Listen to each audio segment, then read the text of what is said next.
Buenos días, soy Leonardo Guidi, analista financiero de Grupo Carey. Hoy es viernes 1 de diciembre de 2023 y este es el resumen semanal de los mercados. Muy bien, otra semana positiva en Estados Unidos. Fíjense que hemos terminado noviembre y una vez más, haciendo honor a su historia, noviembre ha sido un mes muy positivo para el mercado. Vemos que estamos ahí nomás de terminar la corrección, o sea, si tomamos acá, más o menos, acá vemos el final de octubre, acá podríamos decir que hasta el final de noviembre hubo 9%, casi un 9% de recuperación del Standard & Poor's. En el resto del mundo también, o sea, las bolsas de Europa, o sea, las bolsas más importantes del mundo también tuvieron una buena recuperación en noviembre. Fíjense que estamos ahí nomás de terminar la corrección de mercado arrancada en agosto. Obviamente que para los que saben análisis técnicos, ustedes se imaginarán que esta zona no es una zona cualquiera para el mercado. Fíjense que acá seguramente habrá analistas técnicos, pero por sobre todas las cosas van a haber algoritmos de trading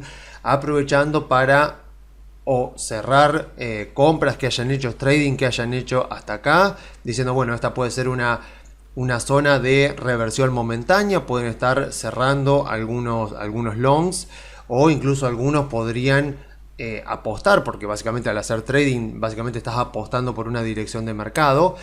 Tal vez estarán apostando a que tal vez viene otro periodo, tal vez no de tanta baja como este, pero sí un periodo de más baja. Así que bueno, en todo caso lo que nos importa a nosotros es que esta es una zona donde podemos llegar a encontrar algún tipo de pausa en el mercado hasta que se termine de resolver, a menos por supuesto de que ocurra algún tipo de noticia, no sé, por ejemplo, que se filtre o que la propia Reserva Federal dé algún tipo de declaración sobre bajas de tasa del año que viene, que es justamente lo que el mercado está descontando y por eso ya se ha recuperado tan rápido. Fíjense que tardó 3 meses en caer hasta acá y tardó un mes, poco más de un mes, en recuperar todo lo perdido. Por eso es algo tan importante. Y yo vuelvo a decir, yo entiendo la tentación que tenemos con el market timing, querer adivinar qué va a pasar con el mercado, creernos que somos capaces de ganarles al resto de los inversores en el mercado y de adivinar a dónde va a ir el mercado, pero muchas veces por querer apostar, porque bueno, me salgo ahora para agarrarlo un poquito más abajo, o tomo ganancia para ver si vuelve a bajar otra vez, a ver si tarda un poco más en recuperarse, a veces no sale bien. Y fíjense que lo normal es que las caídas de los mercados se den mucho más rápido de lo que se dan las subas de los mercados, porque las caídas de los mercados, por supuesto, precipitan el sentimiento inversor y empieza el sentimiento de manada y la gente se asusta, la gente se preocupa y empiezan a largar papeles, empiezan a salir a vender sin mirar valuaciones, sin mirar contexto ni nada, sino simplemente muchos hacen lo que hace el mercado. Entonces las bajas de los mercados suelen ser mucho más precipitadas que las subas. Por eso es que en el refranero de Wall Street se suele decir que el toro sube por la escalera mientras que el oso se tira por la ventana. En este caso no ha sido así. Hemos tenido 3 meses de corrección de mercado a la baja y en apenas un mes y una semana ya se ha recuperado prácticamente toda la baja. Entonces, si uno acá estamos un poco especulando a ver si podía llegar a bajar un poquito más el mercado, a ver qué podía llegar a pasar, o a ver si, o sea, capaz que ya estaba subiendo por acá y uno decía, bueno, pero capaz que ahora hace una chica y puede agarrarlo un poco más abajo. Bueno, termina pasando esto y a uno se le escapa y después ya cuesta emocionalmente más si uno tal vez se salió acá porque, bueno, pensaba que tal vez la baja iba a ser mayor y tal vez quiso entrar por acá y no se animó. Ahora entrar acá emocionalmente ya le cuesta más. Pero bueno, ese no es el juego que jugamos nosotros, esa no es la estrategia, porque por lo menos yo lo que intento hacer en estos videos es tratar de mostrar las ventajas que tiene el hecho de invertir en empresas. Y cuando vos invertís en empresas, invertís en negocio, como tantas veces lo ha dicho Warren Buffett y el querido, amado y maravilloso Charlie Munger, que nos ha dejado esta semana, una lástima para el mundo inversor. Está bien, ya tenía sus 100 años, y uno dice, bueno, está bien, o sea, vivió una maravillosa vida. Si hay una persona que ha sido considerada que yo podría considerarla como un sabio, como una persona que saboreó la vida y como una persona que entendió la vida, justamente es Charlie Munger.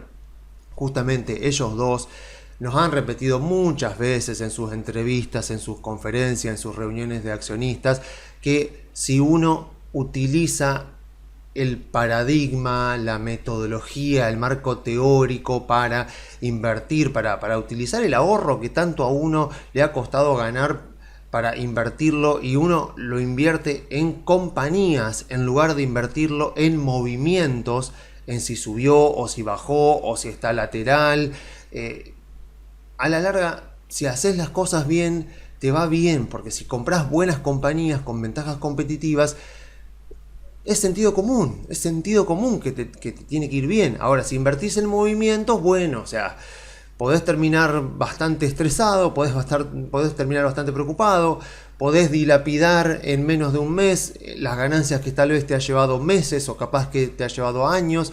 Pero bueno, o sea, quienes quieran jugar ese juego, bienvenido, o sea, les deseo la mejor suerte del mundo, pero los papers académicos, las estadísticas y los resultados nos han mostrado de que invertir en empresas y armar un portafolio diversificado, buscar buenas compañías, comprarlas a buenas valuaciones, es lo que por puro sentido común tiene sentido hacer en los mercados financieros y lo que a la larga termina teniendo los mejores resultados. Entonces, uno podría preguntarse un poco lo que venimos diciendo. Bueno, entonces, ¿qué pasó? O sea, ¿qué pasó acá? Que veníamos en esta corrección de mercado que, como ya les expliqué en informes anteriores, es normal, es absolutamente normal que cuando está arrancando un mercado alcista antes del año siempre haya algún tipo de corrección que puede ser un poco más profunda. Ya vimos en informes anteriores que cuando arranca en el 2009 el mercado alcista, que terminó, podríamos decir que terminó en 2020 o que terminó en 2022, ambas teorías son válidas, pero en todo caso fue un mercado alcista larguísimo. Durante su primer año tuvo una de estas correcciones de mercados que cayó más del 10%, cayó, creo, si mal no recuerdo, un 15%. Imagínense, ya saliendo todavía con los escombros todavía de la crisis financiera ahí visibles. Imagínense hablar de mercados alcistas y encima, o sea, uno se jugaba obviamente porque el pasado reciente era muy malo y uno podía hablar de mercados alcistas, pero inmediatamente a los pocos meses o al año te viene una corrección así tan fuerte. Imagínense lo que habrá sido el sentimiento ahí, lo difícil que habrá sido para muchos sostener una tesis, una postura alcista en aquel momento. Pero bueno, o sea, nosotros que ya hemos visto lo que ha ocurrido a lo largo de la historia de los mercados, nosotros sabemos que la historia de los mercados financieros no se repite, pero rima, en muchos casos se parece a lo que ha ocurrido en el pasado. Sabemos que este tipo de movimiento era absolutamente normal y en este caso fue una corrección absolutamente normal. O sea, si yo tomo la medición desde el máximo hasta el mínimo de la corrección, fue 10%, pero perfecta, calcado lo que es teóricamente una corrección de mercado, movimiento entre el 0 y el 10% a lo largo de entre 1 a 3 meses.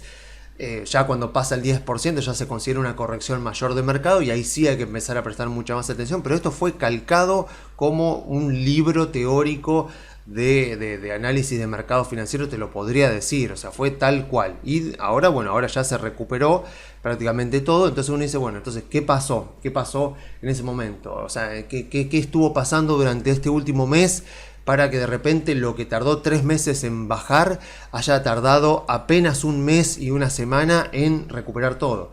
Bueno, básicamente yo creo que muchos coinciden en que pasó lo que venimos comentando justamente en estos informes, y es que van cambiando las expectativas. O sea, van cambiando las expectativas y al principio, imagínense, uno cambia en su propia mente y uno dice, bueno, puede ser que la Reserva Federal no vaya a subir más las tasas de interés. Después cambia y dice, bueno, puede ser que la Reserva Federal vaya a mantener las tasas, o sea que no las va a subir, o sea, sino que las va a dejar quietas durante un tiempo largo. Después empieza a cambiar, bueno, capaz que no es tan largo el tiempo y empieza a pensar en periodos más cortos y eventualmente uno toma la decisión porque dice, bueno, a ver, si la Reserva Federal va a bajar las tasas de interés el año que viene, bueno, entonces todos estos activos que ahora se descuentan, o sea, cuyo flujo de fondos se descuenta a una tasa libre de riesgo del 4 y pico, que será la del bono a 10 años, de repente el año que viene es capaz que pasan a descontarse a una tasa del 3 y pico. Y eso ya se torna muy interesante, sobre todo para empresas de sectores en crecimiento, como empresas tecnológicas, empresas de telecomunicaciones, empresas de consumo discrecional. Entonces ya empieza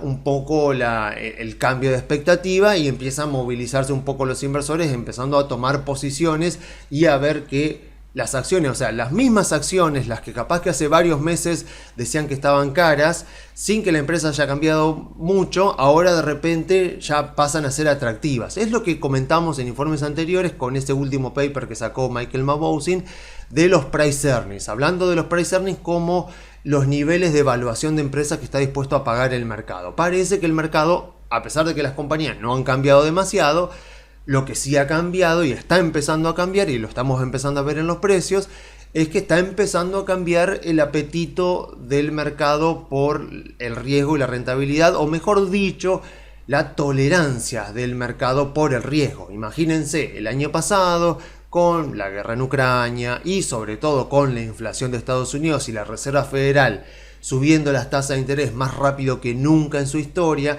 imagínense que el horno no estaba para bollos, o sea, el apetito por el riesgo de los inversores estaba bastante desestimulado, o sea, estaba bastante quebrado, y los inversores la verdad que no tenían muchas ganas de tomar riesgo, así que a medida que la Reserva Federal iba subiendo las tasas e iba dando el mensaje al mercado de que esto no termina acá, esto va a seguir subiendo, vamos a seguir subiendo las tasas, y encima la inflación no acompañando, porque no estaba demostrando la inflación que efectivamente estaba bajando. Recién a mediados del año pasado empezó ya a bajar, y obviamente que tardaron varios meses los analistas y los inversores en efectivamente empezar a aceptar que la inflación ya estaba bajando de manera permanente y no transitoria.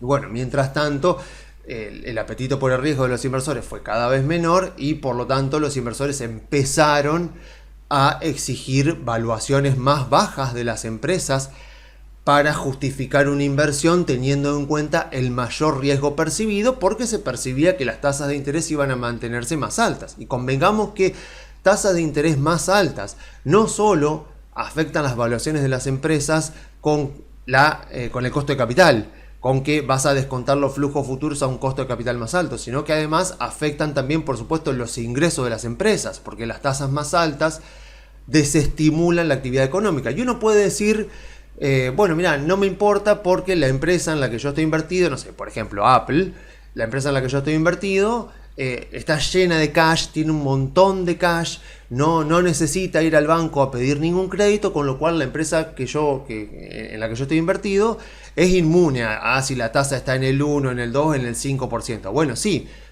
eso yo te lo puedo entender, pero tal vez los clientes de Apple, por ejemplo, las personas que eventualmente se compran un iPhone, sí que pueden verse afectados, o las empresas para las que trabajan esas personas sí que pueden verse afectadas por las tasas de interés tan altas y por la inflación tan alta, y eventualmente van a demandar menos productos de Apple, y eso va a terminar afectando los ingresos de la empresa, no tanto de manera directa, pero sí de manera indirecta. Entonces, las tasas altas de interés afectan principalmente al valor de las compañías, en cuanto a que los flujos de fondos son descontados a tasas más altas y por lo tanto valen menos. Pero también de manera indirecta afectan, y es mucho más difícil cuantificar eso. Yo puedo cuantificar cuánto va a afectar al valor de una compañía una suba del 1% o una baja del 1% en la tasa. Lo que no puedo cuantificar, porque no es de manera directa, sino de manera indirecta como lo afecta, es de qué manera la baja de tasas, por ejemplo, va a afectar, por ejemplo, la baja de tasa que seguramente vendrá el año que viene, cómo eso va a afectar positivamente a otras compañías que van a poder financiarse a tasas más bajas, y por lo tanto esas compañías tal vez decían invertir más, van a tomar o crédito con una entidad bancaria, o tal vez emitan bonos corporativos en el mercado de capitales para de esa manera expandirse, y tal vez esa compañía que se expande, gracias a que bajaron las tasas, pudo pudo tomar financiación y expandirse, tal vez, no sé, le adquiere servicios adicionales o aumenta la cantidad, el contrato que tiene con Microsoft, por ejemplo. Entonces esto afecta positivamente de manera indirecta al balance de Microsoft, por ejemplo. Entonces, el año pasado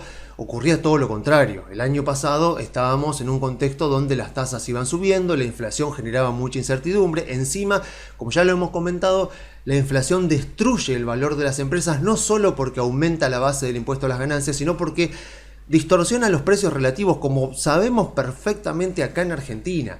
Y como hay ruido en las señales de los precios, los inversores no saben en dónde invertir, o sea, no saben dónde van a obtener las mayores rentabilidades,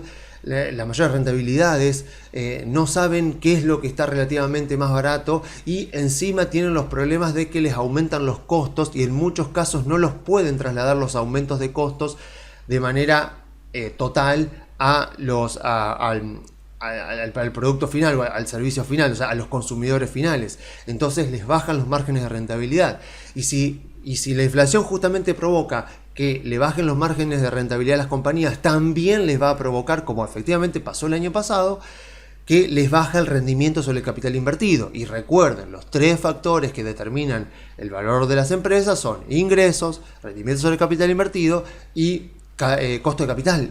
Entonces, esos 3 factores el año pasado jugaron muy en contra de las compañías y ahora no solo que han jugado a favor durante este año, sino que la expectativa del mercado ya está trasladándose cada vez más a los precios y eso por supuesto le va a poner presión a la Reserva Federal para que efectivamente el año que viene sea un año de bajas de tasa de interés. Imaginemos encima que es un año electoral en Estados Unidos, el 4º año presidencial después del 3er año presidencial suelen ser los mejores, o sea, hace mucho tiempo que no hay años presidenciales negativos en Estados Unidos. O sea, el último fue justamente el del 2007, o sea, el último año de la presidencia de George Bush. Y obviamente ahí estaba en pleno apogeo la crisis financiera global, justamente la crisis hipotecaria que estalla en Estados Unidos. Entonces los 4 años presidenciales suelen ser muy positivos para los mercados, o sea que el contexto está dado para que justamente tengamos un muy buen año para las acciones. O sea, yo por ejemplo he hecho valuaciones de Nvidia, de Amazon, de Apple, pero sobre todo me concentro en estas últimas 2, de Amazon y de Apple, donde yo les decía que las valuaciones de estas compañías estaban muy exigentes.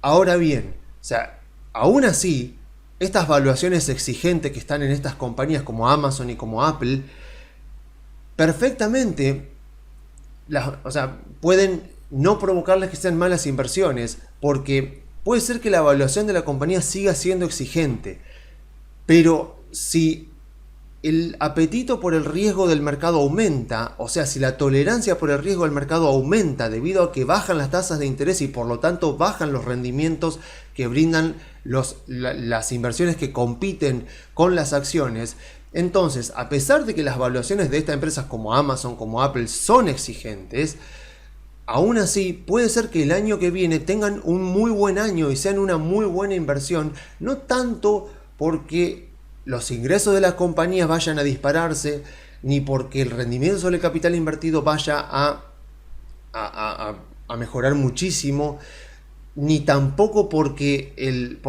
costo de capital baje mucho. Pongámosle que tal vez baja un punto porcentual el costo de capital, pero también tenemos que tener en cuenta, como lo ponía Mabousin justamente en su paper del rendimiento total del accionista, que si el sentimiento del mercado mejora, aumentan las valuaciones, los niveles de evaluación que los inversores están dispuestos a pagar por las compañías. Y por lo tanto, por más que las compañías tal vez tengan valuaciones exigentes, puede ser que sus acciones sigan teniendo muy buenos rendimientos durante los próximos 12 meses, principalmente porque cambia la expectativa de los inversores, cambia el sentimiento inversor, cambia la predisposición de los inversores para tomar riesgo, para asumir mayores niveles de riesgo, porque de repente un bono del tesoro que le está dando 5% de rentabilidad, de repente pasa a darle 3% de rentabilidad, y con una inflación del 3%, el inversor capaz que dice, no sé si ya me gusta tanto tener bonos del tesoro, entonces prefiero comprar acciones, las compro un poco más caras, tendría que haberlas comprado el año pasado, por ejemplo, pero las compro un poco más caras, pero la verdad es que me sirve mucho más un rendimiento que me puede dar una acción al que me puede dar un bono.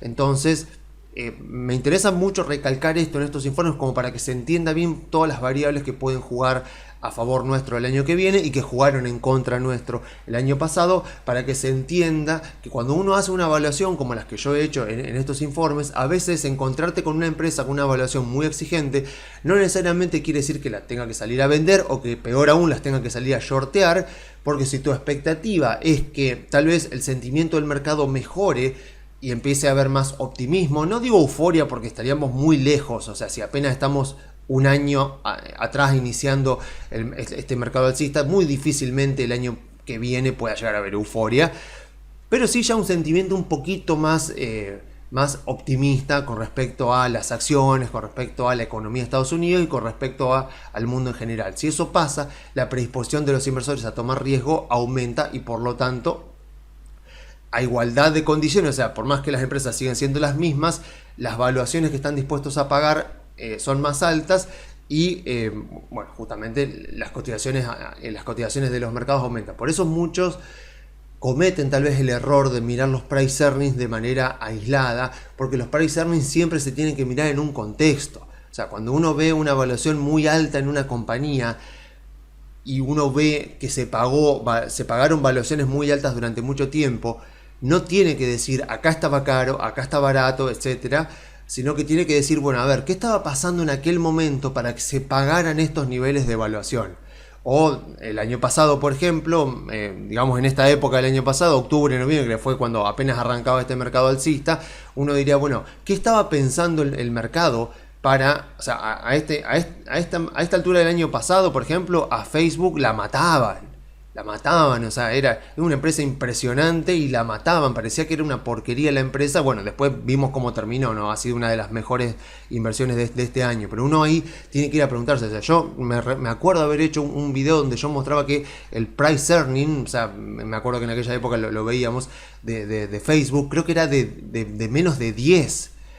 Entonces uno decía, claro, pero estabas en el medio de un contexto donde el sentimiento inversor hacia la empresa era malísimo, o sea, la detestaban. Entonces uno dice, a ver, no estará exagerando demasiado el mercado. O sea, claro, el mercado estaba para nada dispuesto a pagar valuaciones altas por esta compañía, incluso estaba muy poco dispuesto a pagar valuaciones bajas por las compañías. Ahora bien, sale el primer balance en el 2023, o sea, sale el último balance del 2022 en enero de 2023, gusta mucho al mercado el cambio de actitud de Zuckerberg, y el resto es historia. Ya vieron lo que fue la empresa durante este año. Por eso es tan importante y me interesa tanto este libro, y vuelvo a repetir, el mismo autor, Michael Mauboussin, o sea, autorazo, o sea, al nivel de Damodaran, al nivel de los libros de McKinsey, porque él siempre nos dice eso.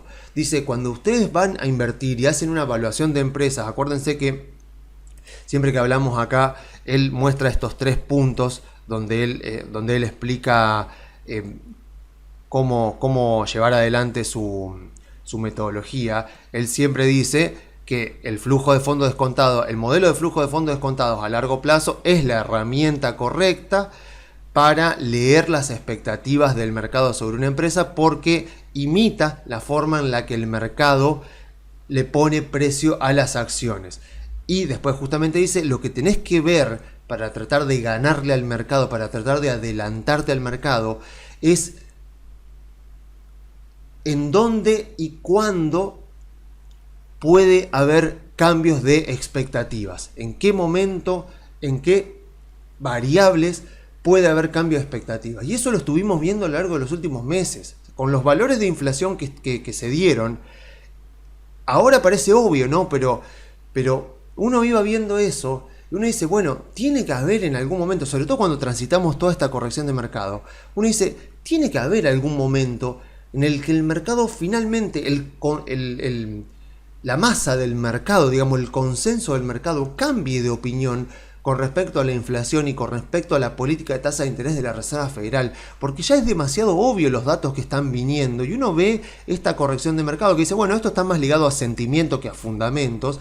Entonces uno va viendo eso, va viendo que la inflación venía, incluso llegó a ser cero, o sea, y la Reserva Federal subió la tasa de interés y después la empezó a dejar, y uno dice, bueno, pero se cae de evidente que en algún momento ya el mercado va a tener que aceptar que la Reserva Federal no va a volver a subir las tasas de interés y que la inflación efectivamente va a converger al 3% histórico o por debajo del 3%, y en ese momento las acciones van a pasar a ser instrumentos mucho más atractivos de lo que son ahora, pero justamente ahora es cuando tengo que empezar a posicionarme, porque me voy a adelantar a un cambio de expectativa y obviamente que me tengo que posicionar también en las empresas que yo previamente haya evaluado y a las que considere de la mejor calidad posible con los mejores negocios posibles.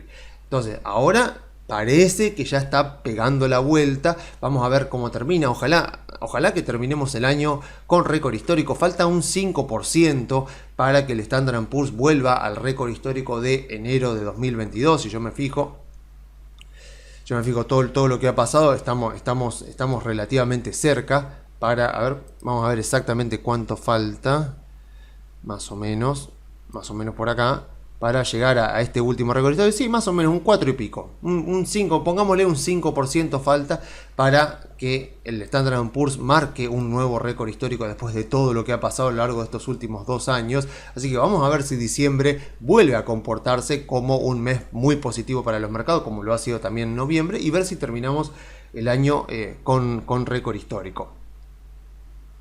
Así que para terminar la parte de Estados Unidos, la verdad que solamente si la inflación se vuelve a acelerar, y eso le da, por supuesto, argumentos a la Fed para mantener las tasas más altas, que la verdad que no sé cómo pasaría, o también si efectivamente viene la recesión, pero recordemos, si llega a venir una recesión, va a ser la recesión más esperada, más prevista de la historia de Estados Unidos. O sea, pues está todo el mundo hablando de eso desde hace meses.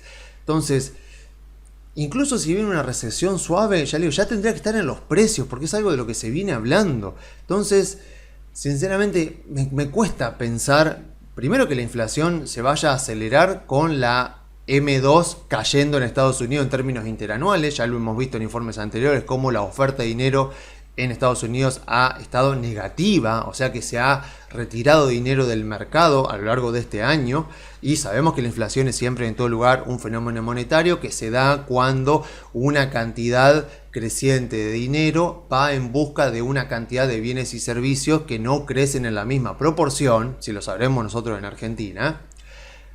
Mientras que eso no se convalide, y no parece estar convalidándose ahora en Estados Unidos como sí ocurrió en 2020 y 2021, no debería acelerarse la inflación, con lo cual no debería eso darle argumentos a la Fed para seguir subiendo las tasas.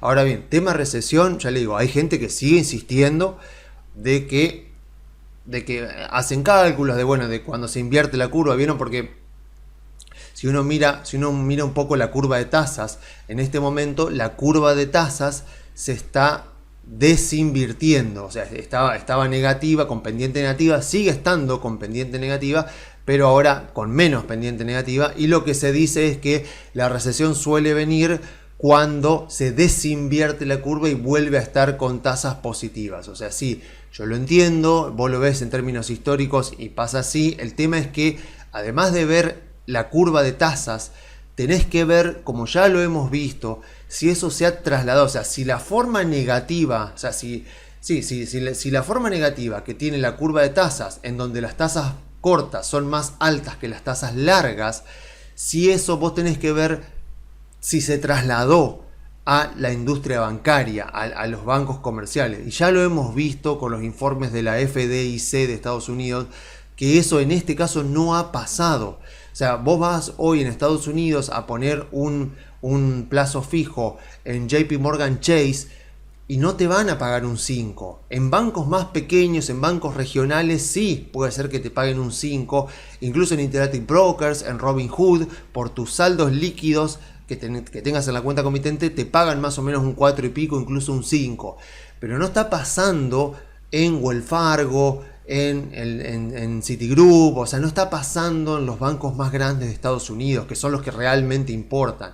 Entonces, si no se traslada la forma negativa de la curva a la industria bancaria, esto quiere decir que los bancos siguieron teniendo durante este periodo incentivos para tomar créditos a corto plazo y para colocar dinero a largo plazo, para dar hipotecas, y eso más o menos ha estimulado la actividad económica. Tengamos en cuenta incluso que se ha revisado el último dato del PBI de Estados Unidos, creo que fue durante esta semana, y incluso se lo aumentó arriba del 5% del crecimiento interanual de Estados Unidos. Con lo cual, el crecimiento de Estados Unidos está bastante saludable y es poco probable que venga una recesión. Pero bueno, o sea, a ver, siempre puede pasar. Lo único que digo es eso, si llega a venir una recesión con estos datos, debería ser una recesión suave y absolutamente esperada, con lo cual no debería sorprender a nadie. Imagínense, llega a venir una recesión ahora y la gran mayoría de los diarios, de los analistas van a decir, bueno, por fin vino la recesión, ya que tanto la esperamos, por fin está acá. Entonces los mercados no deberían sufrir demasiado, porque cuando pasan este tipo de hechos tan esperados, lo que suele pasar con el mercado es que las acciones siguen adelante. Es como que ya está, ya lo superaron hace tiempo. Cuando ya viene la noticia, el mercado dice, ah, sí, era esto, bueno, listo, ya está, ahora seguimos para adelante. Y ya está. O sea, entonces no debería ser algo muy determinante si efectivamente llega a pasar eso. Y bueno, y a medida que vayan pasando el tiempo, si efectivamente no ocurre una recesión, tarde o temprano el sentimiento, que ya vemos cómo va cambiando, va a seguir cambiando hasta que eventualmente el consenso del mercado va a girar definitivamente a decir, es el momento de comprar acciones, ya los bonos no ofrecen tantas tasas interesantes, ya los bonos corporativos tampoco, hay que comprar acciones y deberíamos ver incluso rendimientos muy buenos en el mercado, tal vez no tanto como los que hemos visto en algunas empresas tecnológicas durante este año, con rendimientos arriba del 100% en algunos casos, pero sí rendimientos sumamente interesantes por arriba del 10 y del 20% inclusive. Así que sigo siendo comprador, por supuesto, en Estados Unidos. O sea, creo que sigue teniendo mucho sentido comprar y seguir comprando lo que ha venido funcionando eventualmente durante este año, tecnológicas, consumo discrecional, telecomunicaciones, bueno, todo lo que normalmente nos mencionamos en estos informes. Así que vamos a ver ahora un poco Argentina. Vemos acá el Merval en dólares, que ha estado relativamente estable, un poco al alza también, podríamos decir. Vemos otras empresas que anduvieron muy bien, bueno, más o menos las que suelo mencionar, después las voy a volver a repetir. Primeramente, con respecto a Argentina, quiero recomendar, si tienen tiempo, es largo, o sea, pero lo que importa son la primera hora y media. Lo que más importa es la primera hora y media, más o menos la primera hora con 40 minutos, porque en la primera parte hay una conferencia de Ricardo Arriazu, que van a ver acá. Es un excelente economista. Ricardo Arriazu, de perfil muy bajo, no lo van a ver prácticamente nunca en medios de comunicación, en canales de televisión. Él suele más que nada dar conferencias y es sumamente interesante, sumamente útil para el inversor argentino escucharlo, porque tiene datos, digamos, su consultora va haciendo análisis de datos y componiendo gráficas y tablas con datos que no son fácilmente conseguibles. Entonces, él hablaba un poco de qué manera podría desarmarse el problema de las LELIQs. Hay tres maneras posibles, bueno, él lo va a explicar. Uno es no hacer nada porque las LELIQs devengan tasa negativa. Otra es canjear las LELIQs, que son una deuda a muy corto plazo, por un bono a colocarle a los bancos voluntariamente, por supuesto, a, no sé, 5 años, por ejemplo. Y la otra sería lo que parecería que está haciendo Milei, que es ir a Estados Unidos a tomar deuda en dólares para de esa manera cancelar la deuda con las LELIQs. Hablaban un poco de 20.000 millones de dólares. Bueno, Arriazu dice que eso sería algo malo porque se estaría tomando deuda en dólares para solucionar un problema que no es un problema, porque según los cálculos que tiene él, que los muestra acá en esta presentación, él dice que las LELIQs devengan tasa real negativa, o sea que están licuándose, están por debajo de la inflación, y entonces él dice algo que tiene mucho sentido. Dice: si Milei hace las cosas bien, hace los ajustes fiscales y logra pasar las leyes necesarias por el Congreso para hacer la reforma del Estado, por lo menos, no sé si todas las leyes, pero aunque sea una parte importante de las leyes que quiere pasar Milei, lo que debería pasar es que las paridades de los bonos, como ya lo hemos visto, en los bonos, sobre todo en los bonos más cortos, pero en realidad en todos los bonos, las paridades, las cotizaciones van a mejorar mucho, y el mayor tenedor de bonos argentinos en este momento es el propio Banco Central. Entonces, siendo que los bonos argentinos están en el activo y las LELIQs están en el pasivo, si las paridades de los bonos aumentan porque Milei hace bien las cosas y esos bonos de repente pasan a ser bonos pagables, entonces lo que va a pasar es que el activo del Banco Central, que tiene mucha cantidad de esos bonos, va a crecer mucho, y eso va a permitir tal vez rescatar las LELIQ sin necesariamente tomar deuda. Pero bueno, les digo, vean la conferencia, que es sumamente interesante si están invertidos en Argentina, si quieren invertir en Argentina, porque además lo que hace Riazu es hacer un cálculo sumamente interesante de aspectos positivos. Después, quien le sigue a Riazu es Esteban Domecq, una persona espectacular. O sea, las conferencias de él son obligatorias. Suele estar también en La Nación Más, también, o sea, cuando lo encuentren a Esteban Domecq hablando en algún canal de televisión o en una conferencia, véanla si están invertidos en Argentina, porque sumamente interesante, porque él también con su consultora, él hace análisis de datos y hace gráficos que son muy ilustrativos para los inversores, para ver qué es lo que puede pasar. Y entre ambos lo que hacen es un poco un desglose de la situación, para después explicar cuáles son los factores de riesgo que tiene Milei y a dónde él puede meter la pata y, por ejemplo, generar una hiperinflación. Pero también destacan aspectos sumamente positivos con los que se va a encontrar Milei el año que viene. Por ejemplo, según las estimaciones que ambos muestran en sus presentaciones, entre exportaciones de petróleo, de gas, de litio y de otros metales, ellos estiman que Argentina puede ingresar el año que viene unos entre 20.000, las estimaciones más conservadoras dicen 20.000 millones de dólares, y otros dicen hasta 30.000 millones de dólares puede ingresar solo eso. Y a eso hay que sumarle el campo, o sea, el agro, que entre todas las cosechas, soja, trigo, maíz, que podría estar ingresando otros 20 a 30.000 millones. Entonces dicen, Milei puede encontrarse con ese contexto muy positivo de entrada de dólares que le pueda permitir, por ejemplo, cancelar el problema con las LELIQs, o sea, que los bonos soberanos sean pagables, al mismo tiempo cancelar deuda con importadores, hacer pagos al FMI. Obviamente no va a alcanzar el dinero para todo, pero por lo menos la tendencia ya va a ser clara, y si hay una tendencia clara hacia la normalidad de Argentina, hacia la baja de la inflación, el rebote de la actividad económica, el superávit fiscal, el superávit comercial, digamos, todo lo que es música para los oídos de nosotros los inversores, eso debería repercutir muy favorablemente en las acciones y debería provocar que esto que estuvimos viendo sea algo que es meramente el inicio. Tengamos en cuenta que si yo miro empresas, bueno, las que suelo mostrar, por ejemplo, Superbill, que es una empresa que me gusta mucho, porque, a ver, en este momento en Argentina, la discusión no es sobre qué está caro y qué está barato. O sea, si las cosas se hacen bien en Argentina, todo está barato en este momento, a pesar de todo lo que han subido. Porque vemos, por ejemplo, Superbill, que está más o menos a los precios que estaba acá dando vuelta en julio. Obviamente, después ya me tengo que ir más para allá. Estamos en un récord de lo que sería el gobierno de Alberto, porque todavía estamos en teoría en el gobierno de Alberto. Pero fíjense que tampoco está muy lejos Superbill de lo que supo estar en julio. Y si yo me fijo a buscar los periodos más positivos del gobierno de Macri, todavía le queda muchísimo que puede llegar a recuperar, como mostrábamos anteriormente. Vemos que podría llegar, el récord fue como un 800% en dólares que tendría que subir, que esto es burbuja, pero bueno, 200, 300, 400% en dólares que podría llegar a subir esta empresa si es que se soluciona efectivamente el problema de las LELIQs, es sumamente interesante. Entonces, en Argentina no es cuestión de ver qué está caro, qué está barato, porque si las cosas se hacen bien, todo está barato. Están baratos los bonos, están baratos las acciones. Acá la cuestión es que, en todo caso, uno puede ver de posicionarse en lo que todavía esté relativamente más barato que lo otro. O sea, claro que Galicia sigue siendo una empresa que está barata, pero si yo me fijo Galicia, y me fijo todo lo que ha recuperado Galicia, obviamente porque al ser un banco grande está más en la mira de Wall Street de lo que puede estar un banco chico como Superville o hipotecario, por ejemplo, que incluso cotiza en el panel general.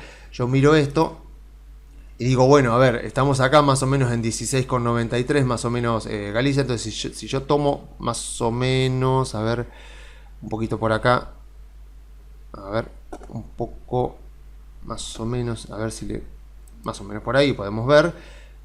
En Galicia más o menos estamos en un 200 y pico para llegar al récord histórico burbuja de Macri, y el Superville habíamos visto 700 y pico. Entonces no es que Galicia esté cara, en absoluto está cara, ni siquiera llegó todavía a los valores que tenía previo al nefasto agosto 2019. Pero cuando yo tengo que mirar, veo que todo está barato, incluso YPF podríamos decir que sigue estando barata, pero lo que voy a buscar no es lo que esté barato, sino lo que esté más barato dentro de lo barato. Y por eso digo que más que Galicia prefiero a Superville, porque al ser dos bancos yo prefiero posicionarme en el que esté relativamente más barato. Sé por supuesto que me voy a tener que aguantar una volatilidad mucho más alta, y sé por supuesto que si a Milei las cosas le van mal, en ambos casos voy a perder dinero, y capaz que salga más abajo, si en caso que decida tomar la pérdida, termine perdiendo más con Superville que con Galicia. Por eso lo sé, por eso yo justamente lo primero que tengo que ver es qué riesgo estoy dispuesto a tolerar. Después, no sé, uno puede ver empresas como Autopista, no, puse Cepu, no, Autopista del Sol, por ejemplo. Autopista del Sol, no hay chance de que esta empresa, si las cosas se hacen bien y Argentina más o menos vuelve a la normalidad, no hay chance de que esta empresa esté cara, imposible a estos precios. O sea, $1,66 más o menos, fíjense, más o menos tiene que subir 300% en dólares para volver a récord histórico burbuja de Macri. O sea, puede perfectamente llegar acá, y estamos hablando de un 100-120% en dólares de suba, que es un montón. Después, no sé, Transener lo mismo. Transener fue una de las que más estuvo subiendo después de la victoria de Milei. Pero aún así, digo, bueno, a ver, están 90 centavos, están más o menos acá en 90 centavos. Más o menos por acá, más o menos por ahí. Y digo, bueno, 230% también para llegar al récord histórico. Después miro Edenor también. Puedo ver Edenor. Edenor también es una de las más interesantes. Vamos a ver a qué carga viene el gráfico. Si me fijo, están $16,49 más o menos. No, un poquito más abajo. Más o menos a ojo. A ver, más o menos por ahí.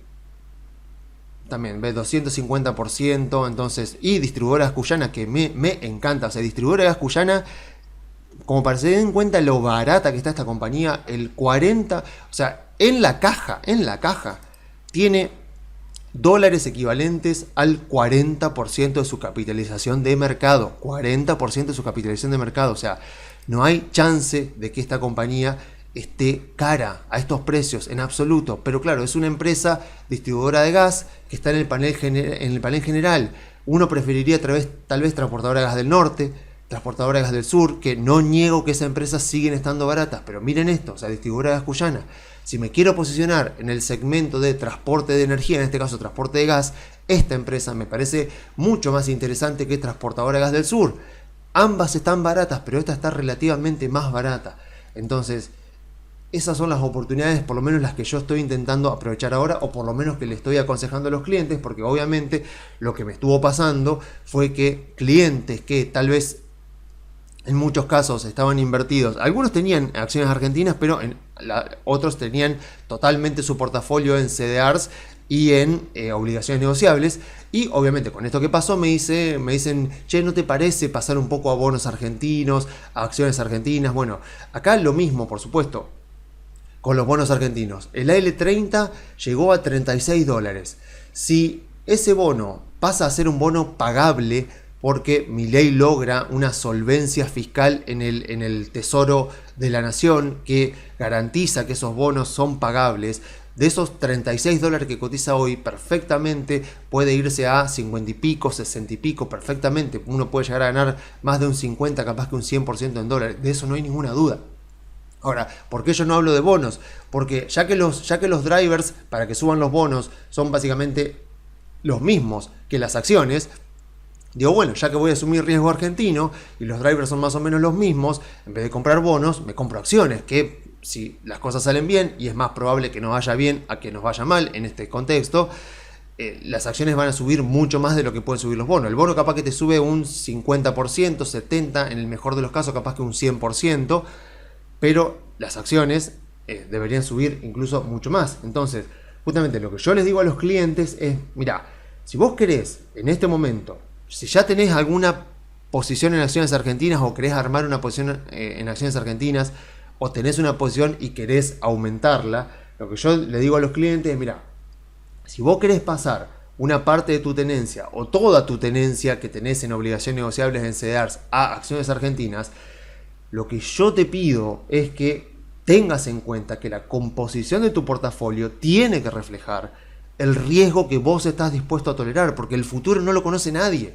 Yo no puedo saber a partir del 10 de diciembre cómo le va a ir a Milei, de las leyes que él dice que va a presentar el 11 de diciembre, cuántas les van a aprobar, cuántas objeciones le van a poner, cuántas van a salir tal como él las manda, cuántas las van a tener que negociar y aflojar algunas cosas, qué cosas van a aflojar y cómo, etcétera. O sea, ¿le van a dejar privatizar aerolíneas o no se lo van a dejar? Si no se lo dejan y él va a tener que seguir con el Estado bancando el déficit de aerolínea, ¿qué va a hacer? Todas esas son preguntas incógnitas que no las sabemos. Entonces, como el futuro de por sí es incierto, y en Argentina sabemos que siempre el futuro es muy incierto, entonces lo que yo le digo a los clientes, y por eso aconsejo a las personas que están viendo este video, que tal vez están pensando en posicionarse más en Argentina, es justamente eso: tu portafolio de inversión tiene que reflejar el riesgo que vos estás dispuesto a tolerar, y tener en cuenta que siempre existe la posibilidad de que nos equivoquemos. Siempre existe la posibilidad de que le erremos con nuestra tesis de inversión, con nuestra selección de activos, con nuestras expectativas futuras. Capaz que fuimos muy optimistas, capaz que a veces somos muy pesimistas, pero siempre está la posibilidad de equivocarnos. Así que la idea sería, pregúntate, o tratar de analizar, y para eso justamente están estos videos también, de cuáles serían las consecuencias más probables que va a afrontar tu portafolio si te equivocás, y justamente si estás dispuesto a tolerarla. Entonces uno dice, bueno, voy a pasar el 100% de mi tenencia a acciones argentinas, 100% a acciones argentinas. ¿Qué pasa si te equivocás? O sea, ya vimos qué pasa si te equivocás. Pasa esto. Estos movimientos que los vemos repetidos en todas las acciones. Entonces, ¿estás dispuesto a tolerar capaz que un 50% de baja en dólares de tu portafolio? Uno dice, bueno, ¿qué probabilidades hay de que las cosas a Milei le salgan muy, muy, muy mal? Para mí muy pocas, pero es mi opinión.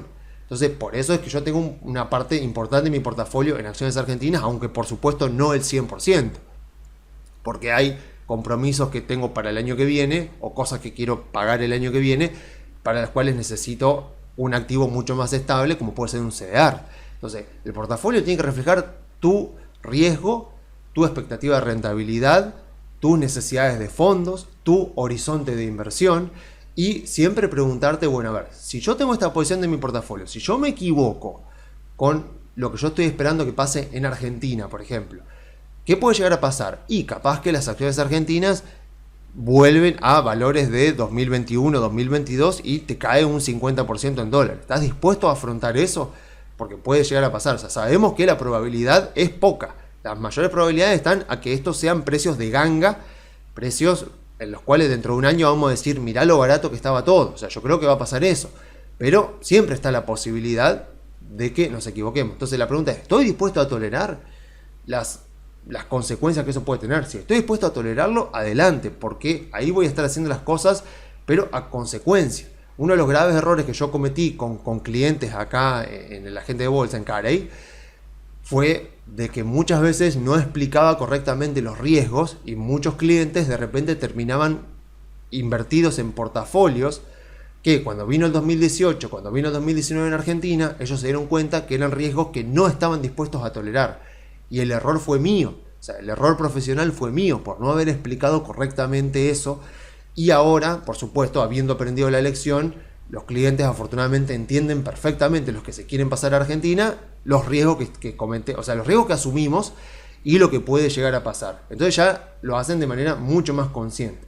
Entonces, en caso de creer que efectivamente las probabilidades de que Argentina finalmente retome la senda del crecimiento y de que baje efectivamente la inflación, entonces, y que se hagan las reformas del Estado, bueno, todo lo que sabemos que está planteando Milei, entonces tiene mucho sentido en ese caso posicionarnos efectivamente en Argentina, pero siempre aceptando un riesgo que estemos dispuestos a tolerar, porque nada justifica que por pura codicia nos arriesguemos a pasarla muy mal en el futuro si es que las cosas no salen como nosotros planeamos. Entonces, la pregunta más importante que tenemos que hacernos cuando estamos por rebalancear nuestro portafolio, porque se nos ocurrió una nueva idea, porque cambió el contexto y porque queremos aprovechar una oportunidad, la pregunta más importante que tenemos que hacer es: ¿qué pasa si me equivoco? ¿Qué pasa si las cosas no salen como yo lo esperaba o como dicen los analistas que estoy viendo, que estoy tomando como referencia? Bueno, ¿qué pasa si no? Entonces, hacemos un análisis y si estamos dispuestos a afrontar las consecuencias, vamos para adelante. Entonces, tengamos en cuenta, igual que Milei las cosas las viene haciendo bien. Por ejemplo, Caputo, en mi opinión, es un gran activo dentro del equipo de Milei. Con la designación de Caputo sabemos que el verdadero ministro de Economía va a ser Milei y que Caputo va a ser principalmente su pie en Wall Street. O sea, Caputo conoce la calle, conoce sobre todo Wall Street, sabe dónde ir a tocar timbre, sabe con quién hablar, sabe qué decirle a los fondos. Así que justamente la parte más floja de Milei es un excelente teórico de la economía, pero en cuestiones de finanzas, por los pocos videos que he visto donde él habla de finanzas, está un poco flojo. En vez del Toto Caputo es el mejor. O sea, el Toto Caputo, o sea, ha hecho cosas durante el gobierno de Macri que son milagrosas, la cantidad de deuda que colocó. Después se puede discutir un montón de cosas de lo que vino después, ¿no? Pero que el Toto Caputo es un buen profesional, lo es. Entonces yo creo que el mercado también está un poco festejando eso.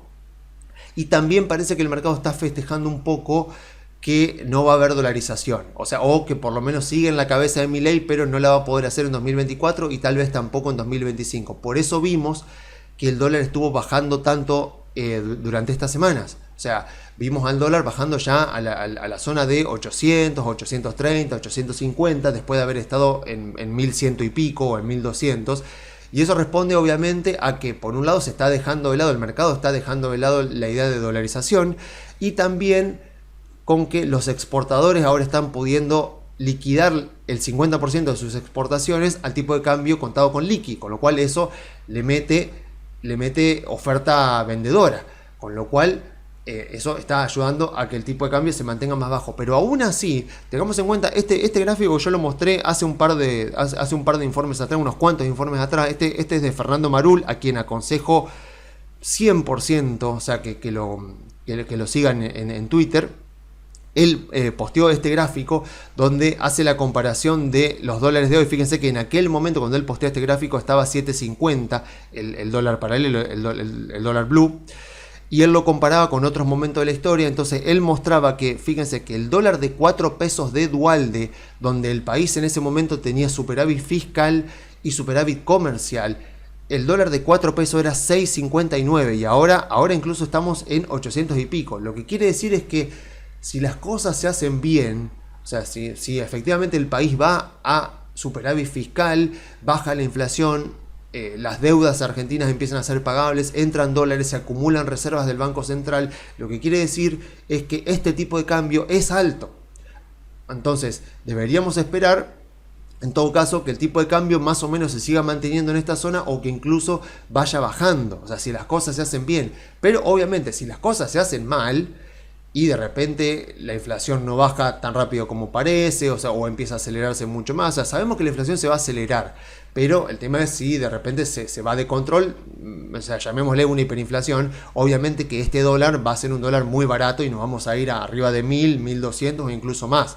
Entonces Acá, dependiendo de qué ocurra, vamos a ver que el dólar tiene sentido de que esté bajando en este momento, pero va a depender de cómo le va a Milei durante los primeros meses con sus primeras reformas, a ver si este dólar está bien acá en 800 o incluso va a bajar un poco tal vez a 700 y pico de vuelta, o si por el contrario vamos a volver a la zona de 1000. Si las cosas se hacen bien, este tipo de cambio, por lo que vemos, es un tipo de cambio alto por este gráfico que nos muestra Fernando Marul, porque vemos que si el país vuelve a tener superávit fiscal, como tenía acá en aquella época, vemos que este dólar es un dólar alto porque es equivalente, el de 4 pesos es equivalente a 6,59 del día de hoy. Ponele que ahora con la inflación acumulada es un poco más alto, pero más o menos va a estar en 700. Entonces, perfectamente podríamos ver que el tipo de cambio va a seguir bajando.